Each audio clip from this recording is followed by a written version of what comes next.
क्या कंपाउंडिंग के नाम पर अवैध निर्माणों का खेल अब बंद होने वाला है? क्या सुप्रीम कोर्ट के सख्त रुख के बाद मथुरा में भी अधिकारियों की जवाबदेही तय होगी? और क्या अब नियमों के खिलाफ बने निर्माणों को बाद में वैध कराने की कोशिशों पर लगेगा पूर्ण विराम? मेरठ से जुड़े एक मामले में सुप्रीम कोर्ट की अहम टिप्पणियों और निर्देशों के बाद अब मथुरा में भी कंपाउंडिंग व्यवस्था को लेकर बड़े सवाल खड़े हो गए हैं। अवैध निर्माण और कंपाउंडिंग को लेकर सुप्रीम कोर्ट के निर्देशों के बाद अब मथुरा में भी इस मुद्दे पर बहस तेज हो गई है।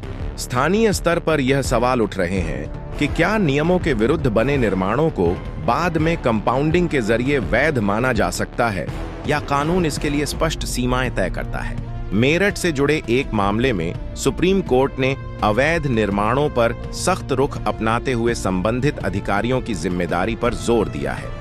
उपलब्ध जानकारी के अनुसार न्यायालय ने अवैध निर्माणों का विवरण निर्धारित समय सीमा में प्रस्तुत करने और नियमानुसार कार्रवाई सुनिश्चित करने के निर्देश दिए हैं। साथ ही यह भी कहा गया कि यदि कोई निर्माण शुरू से ही नियमों के विपरीत है तो केवल बाद में की गई कंपाउंडिंग के आधार पर उसे स्वतः वैध नहीं माना जा सकता।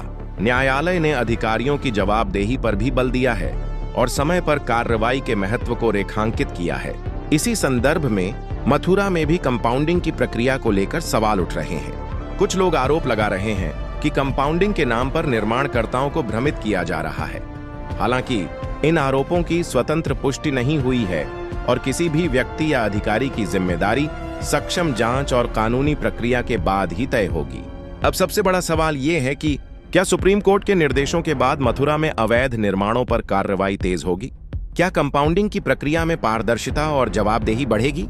और क्या नियमों के विरुद्ध निर्माण कराने वालों के साथ साथ कार्रवाई न करने वाले अधिकारियों की जिम्मेदारी भी तय होगी? अवैध निर्माण केवल नियमों का उल्लंघन नहीं होते, वे कई बार सार्वजनिक सुरक्षा, अग्नि सुरक्षा और शहरी नियोजन से भी जुड़े गंभीर सवाल खड़े करते हैं। इसी कारण न्यायालय समय समय पर प्रशासनिक जवाबदेही और कानून के समान अनुपालन पर जोर देता रहा है।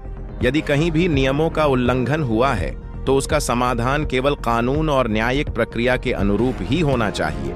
कंपाउंडिंग पर बढ़ते सवाल, सुप्रीम कोर्ट का सख्त संदेश, अवैध निर्माणों पर बढ़ती जवाबदेही और अब मथुरा में सभी की नजर इस बात पर है कि प्रशासन आगे क्या कदम उठाता है और कानून का पालन किस तरह सुनिश्चित किया जाता है।